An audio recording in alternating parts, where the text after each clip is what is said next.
വിശുദ്ധ പൗലോസ്ലിഹ ഗലാത്യക്കാർക്ക് എഴുതിയ ലേഖനം 4-ാം അധ്യായം 1 മുതൽ 7 വരെയുള്ള വാക്യങ്ങൾ. ഇതാണ് ഞാൻ വിവക്ഷിക്കുന്നത്. പിന്തുടർച്ച അവകാശി വസ്തുവിന്റെ ഉടമയാണെന്നിരിക്കലും ബാലനായിരിക്കുന്നിടത്തോളം കാലം അടിമയിൽ നിന്ന് വിഭിന്നനല്ല. പിതാവ് നിശ്ചയിച്ച കാലാവധി വരെ അവൻ രക്ഷാകർത്താക്കളുടെയും കാര്യസ്ഥന്മാരുടെയും സംരക്ഷണത്തിലായിരിക്കും. നമ്മുടെ കാര്യം ഇതുപോലെ തന്നെ. നമ്മൾ ശിശുക്കളായിരുന്നപ്പോൾ പ്രകൃതിയുടെ ശക്തികൾക്ക് അടിമപ്പെട്ടിരുന്നു. എന്നാൽ കാലസമ്പൂർണത വന്നപ്പോൾ ദൈവം തന്റെ പുത്രനെ അയച്ചു. അവൻ സ്ത്രീയിൽ നിന്ന് ജാതനായി നിയമത്തിന് അധീനനായി ജനിച്ചു.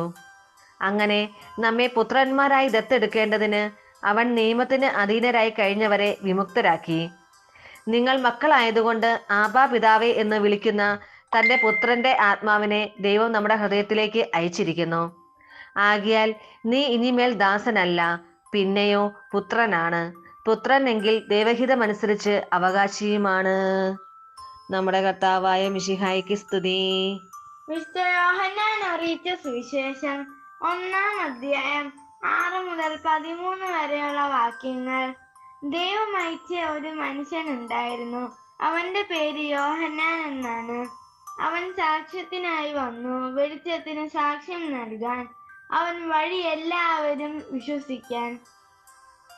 അവൻ വെളിച്ചമായിരുന്നില്ല, വെളിച്ചത്തിന് സാക്ഷ്യം നൽകാൻ വന്നവനാണ്. എല്ലാ മനുഷ്യരെയും പ്രകാശിപ്പിക്കുന്ന യഥാർത്ഥ വെളിച്ചം ലോകത്തിലേക്ക് വരുന്നുണ്ടായിരുന്നു. അവൻ ലോകത്തിലായിരുന്നു.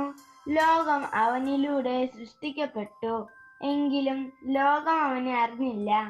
അവൻ സ്വജനത്തിന്റെ അടുത്തേക്ക് വന്നു, എന്നാൽ അവർ അവനെ സ്വീകരിച്ചില്ല.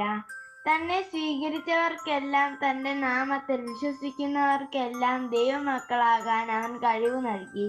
അവൻ ജനിച്ചത് രക്തത്തിൽ നിന്നോ ശാരീരിക അഭിലാഷത്തിൽ നിന്നോ പുരുഷന്റെ ഇച്ഛയിൽ നിന്നോ അല്ല, ദൈവത്തിൽ നിന്നത്രേ. നമ്മുടെ കർത്താവായ മിശിഹായ്ക്ക് സ്തുതി.